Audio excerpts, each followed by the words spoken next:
Hi guys, as usual, before we begin, all the necessary links in the video description, all my test system setup details in the video description too, and remember, at 18 August we will be having one of the 3 or 4 largest AliExpress sales on AliExpress.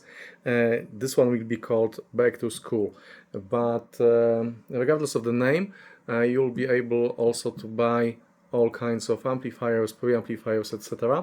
So I will update my recommendation list, and my recommendation list can be found in the social feed of my channel. So basically go to the main channel page and look for posts tab, and that's the place where the recommendation list will be posted.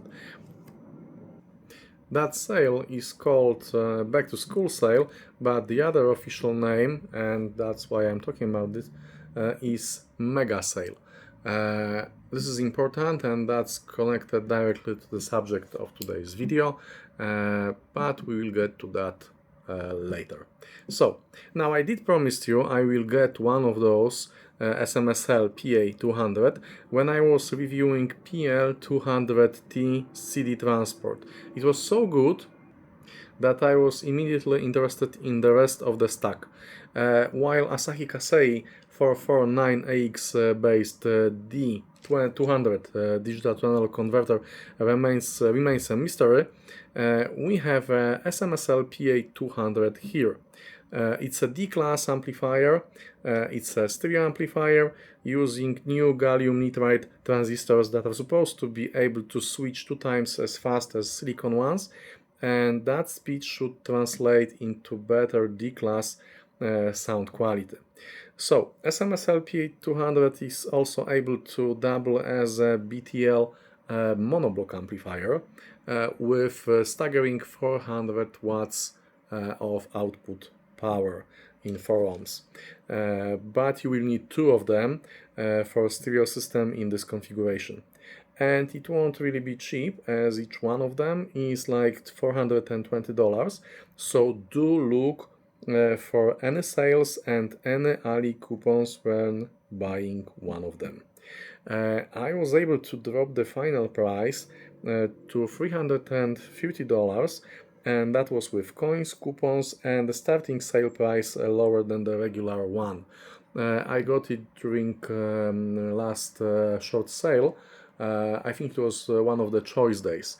It was only for 2 or 3 days, and I was able to lower the price by almost $100, and that's a significant amount of money that stayed in my pocket. Okay, so let's talk some numbers, and these are quite interesting. THD, total harmonic distortion plus noise, is as low as 0.003%. That's really good for any type of amplifier. Dynamic range is specified as 101 decibel. Signal to noise ratio is specified as 110 decibels. The channel separation is on the lower side because for the single amplifier it's specified as 75 decibels. And the power numbers. Single amplifier is able to push 160 watts in 2 channels in 4 ohms. That drops down to 85 watts in 2 channels in 2 ohms load. But in the mono configuration, each one of these amplifiers is able to push staggering 400 watts into 4 ohms load. That drops down to 250 into 8 ohms loads. Now, these numbers are given for THD at something like 10% figure. So your ears will bleed way before until you get to that power output. But if you take a look at the diagrams at the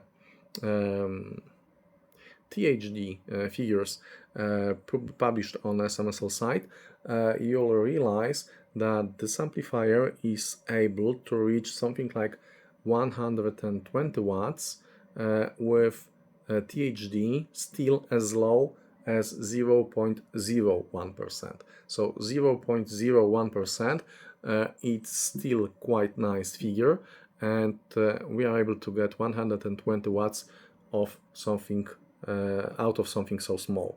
So that's kind of nice.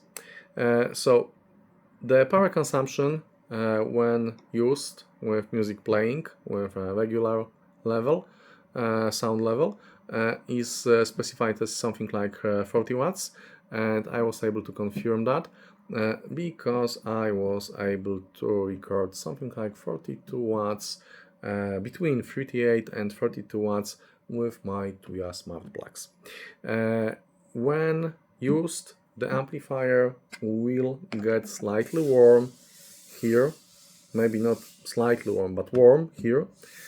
So I was stacking SMSL PL200T on top of that, and it wasn't too warm, but still, if you'll be using two of them, I would try to place them separately, something like that. It wasn't too hot, it wasn't too warm, but if you're living in a hot place, maybe that would be a good idea. The amplifier comes with a standard SMSL remote. Yeah, you've seen that one in all of my SMSL gear reviews, because that's the standard one. They differ sometimes with model number here, sometimes it's RC-8C, but they all look the same. It's very lightweight, it doesn't actually scream quality, but it works, it gets the job done. So with that out of the way, let's talk about the functionality and the menu system. So the power cable is really heavy. We have a rotary knob that doubles as a power switch and selector. Short press gets us into menu, and the most important thing is choosing the amplifier mode. We can choose one of the three modes. The first one is basically just a regular stereo amplifier with volume control available. The second option gives us pure power amplifier, still stereo mode, so single one of them will be enough for your system, but you won't get that volume control. And that's for cases when you'd be wanting to use it with preamplifier, probably. And the third option is just pure mono amplifier, and we will be choosing this one. Dimmer is, as usual, timeout for the display. Let's get away from this menu. Oh, yeah, accidentally I've shown you how to switch it off. If you will press and hold the power button, you will switch the amplifier off. We also have a brightness setting here. Yeah, it's in the middle in my case, and we have the possibility to reset the amplifier to the defaults. If I will switch it to a regular stereo amplifier with volume control, I will be able to control the volume using this rotary knob. So let's wait for it to close. Any second now. Any second now. Yeah. And we are able to control volume with values between 0 and 70. So let's get back to pure mono amplifier mode, because this will display this nice amp here. And let's power it off and let's take a look outside. Yeah, we have a red LED status light here. Yeah. So yeah, that were the capacitors inside. Oh, and by the way, we have IR receiver here visible right now with this angle. Yeah, so nothing on top, nothing on the sides.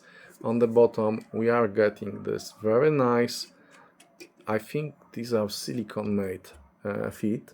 They are excellent quality, and they tend to stick to one place, so it's very hard to accidentally move the amplifier to slide it on the smooth surface.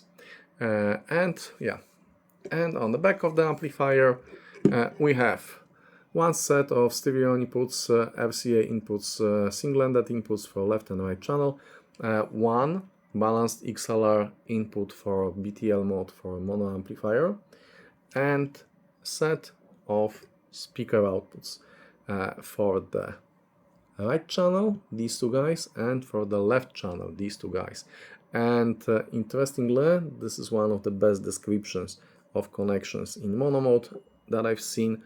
If we are using this amplifier as a monoblock, we will be connecting the positive wire here and the negative wire here. The speaker tabs are color coded. Interestingly, as you can see, they are made from the transparent plastic, and this transparent plastic is backlighted from the inside with the red LED diode. At the beginning I thought that this diode would be signaling me which speaker tabs should I be using in any given configuration, but it's not like that. They are just all lighting up in red. We also have a power socket here with power rocker here. So let's take a look inside. Give me a second to open it up. Okay, so it's ready. If you've seen my first look video on this amplifier, you've already seen what's inside. In order to open up the amp, you need to remove small hex screws found here, here, here, here, and one of them here, and that's just it. The amplifier opens up very nicely. This is an isolation for the power supply. It should be latched with the matching plastics here, but as usual it just pops out. So we are able to see the power supply. Let's zoom out a little. Okay, so this is the power supply for this amplifier. As you can see, it's using separate PCB board, and it's actually quite nice, although I have no idea about the brands for the capacitors inside. Sorry about that. This one is called, how is it called? Xeon or something like that, and this one just Kong or something like that. So I'm not sure who actually produces them, but these are, as far as I remember, specified for 1000 microfarads each. Give me a second to confirm that. Yeah, that was 1000 microfarads, but I am not able to tell you anything about those guys that are hiding underneath the shield slash heatsink. But they seem to be quite larger than those guys. We have two transformers here, and that's it about this simple power supply. It's supposed to be one of the better quality power supplies, especially designed for gallium nitride amplifiers. Now let's talk about the amp board. We have two Infineon modules here. They are using heat sinks. I would rather call them heat transfer blocks underneath, and these are connected with the top side of the chassis. So the top side of the chassis works as a heatsink for both of those. We also have some nice Sagami inductors here. We have some small relays that are controlling the inputs. We have ARM microprocessor that's controlling the software, controlling the board. Interestingly, we have USB-C input port here. I'm guessing this is for programming this ARM processor.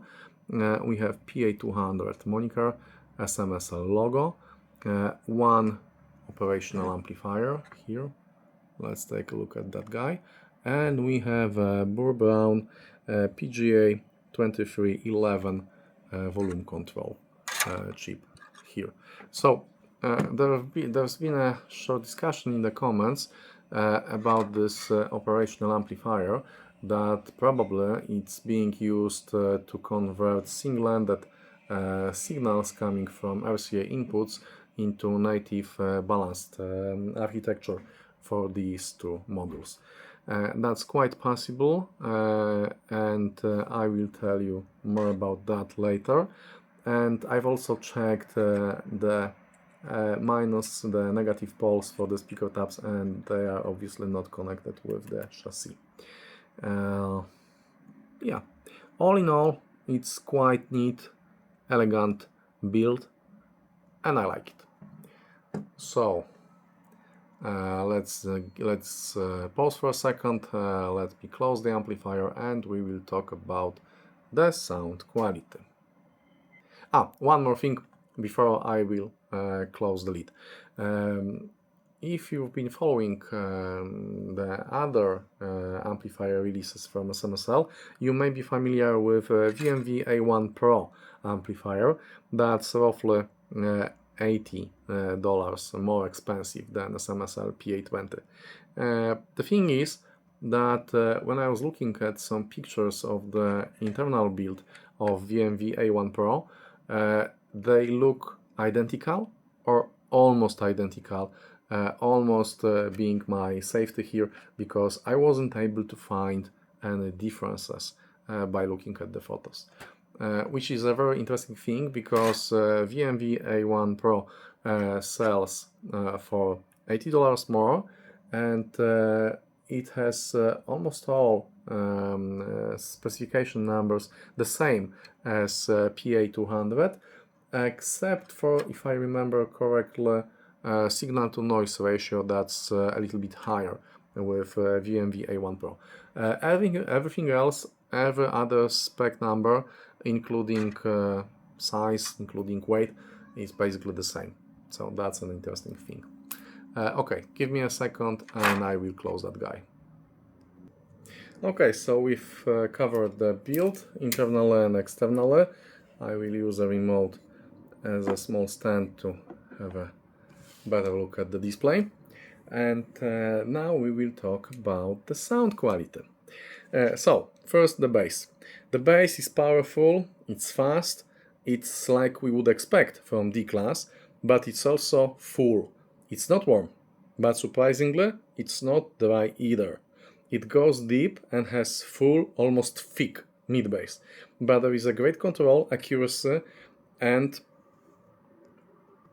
detail. It's not as deep as with T9.4, but that's another price range, completely another price range, and it's good. It's a real pleasure to follow bass guitar lines with PA200. There is a lot of mid-bass, but it's not overdone. It doesn't flow into the mid-range. Now, talking about the mid-range, the mids are detailed and natural, but though there is no sibilance, with some tracks, just some of them, especially those with female vocals, I've heard a little bit of the dryness in the female vocals. Not in all of my tracks, but definitely there was a couple of them when I was able to hear that.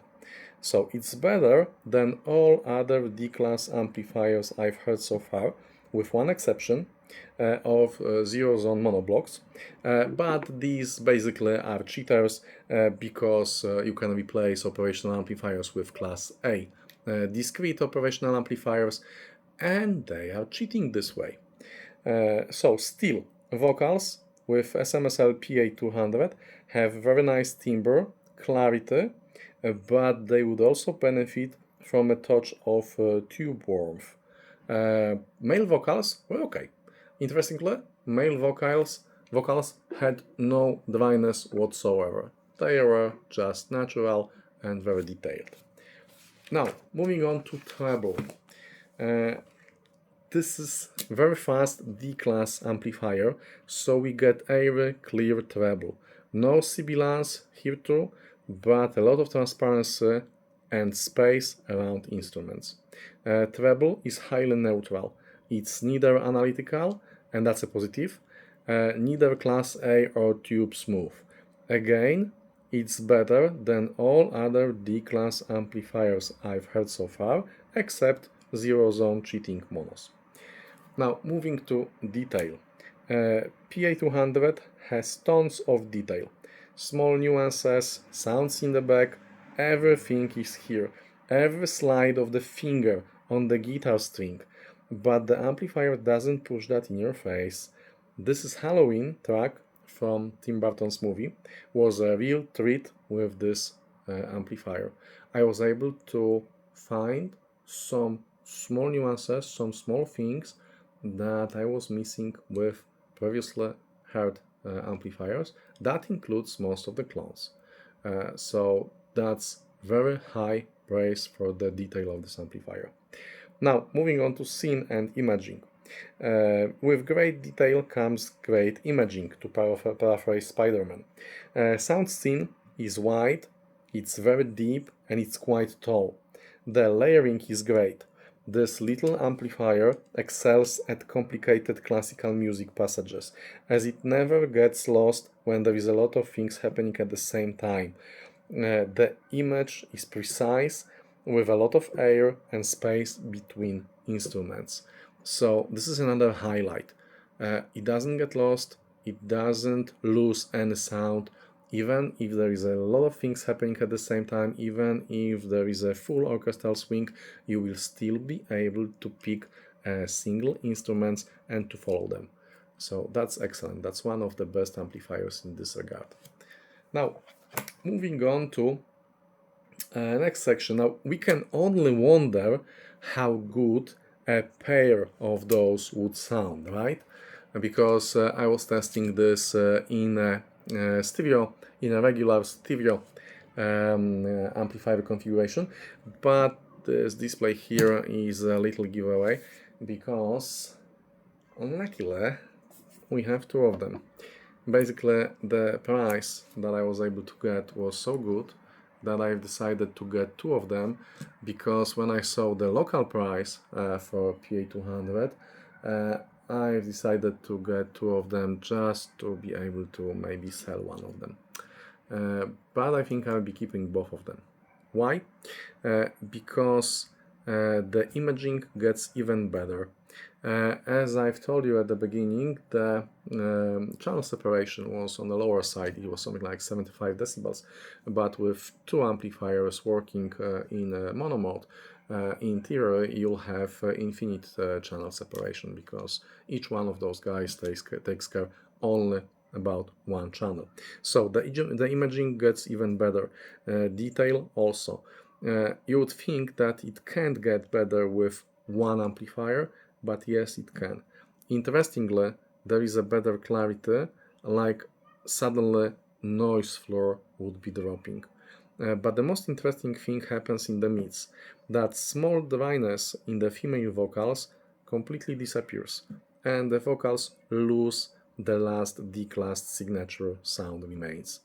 The last thing I've noticed when I was using two of them is that the bass got more authority and power. So definitely two of them is better than one of them, and it's a really good upgrade path. If you can afford just one, you can buy one and start your setup with one of those amplifiers, and then in time you can just get another one, connect it, and have an instant upgrade. You just need to remember about one thing, and that thing is the fact that if you're using them in mono configuration, you'll be using them with XLRs. If you'll be using the first one in stereo configuration, you'll be using it with single-ended inputs. So, in order to follow the upgrade path, you need to have a digital to analog converter that has both types of outputs. I'm really hoping to see this ghosty SMSL D200 digital to analog converter that will be matching this stack, because I'm very interested in quality of this unit. SMSL PL200T transport is an excellent device. These guys are excellent, especially when used as monoblocks.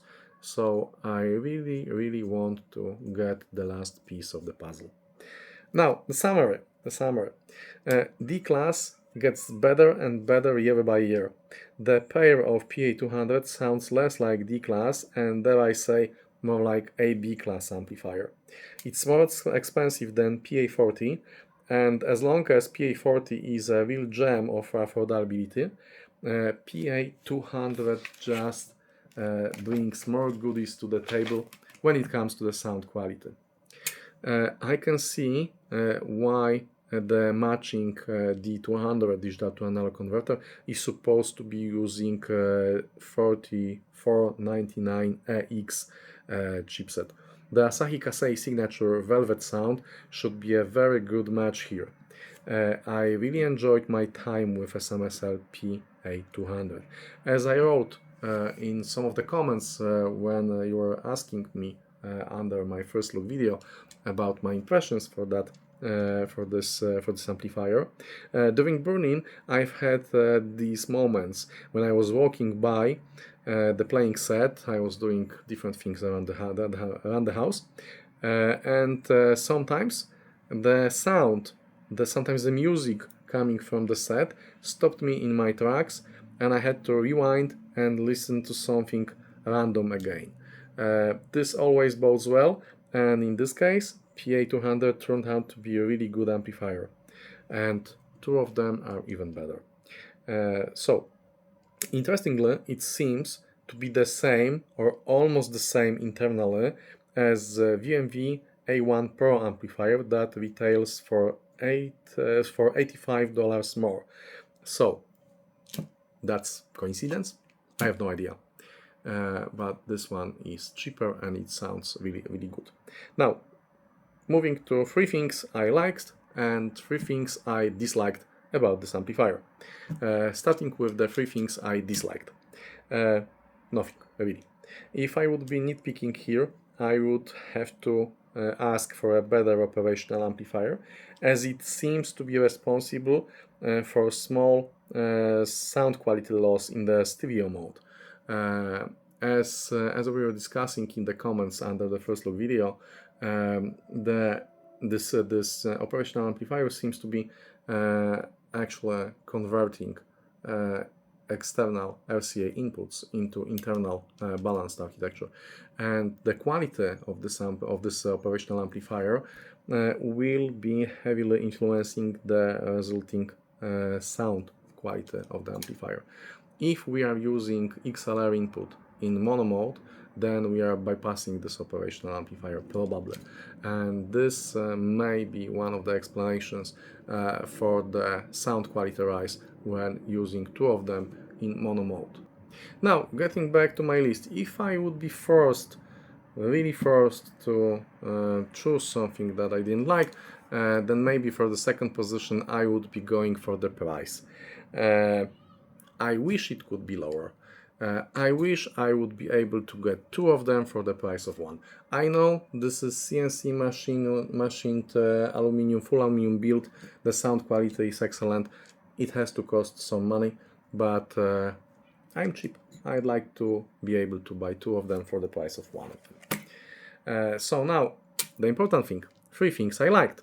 The first one, sound quality. It's a really good amplifier. The second thing, I liked increase in sound quality when using two of them in mono mode.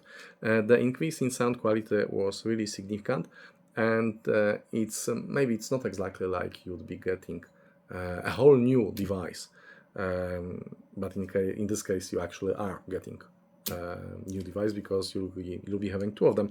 But the sound quality increase, especially when it comes to clarity, transparency, and losing that mid-range dryness, is very significant. So I highly recommend getting two of them.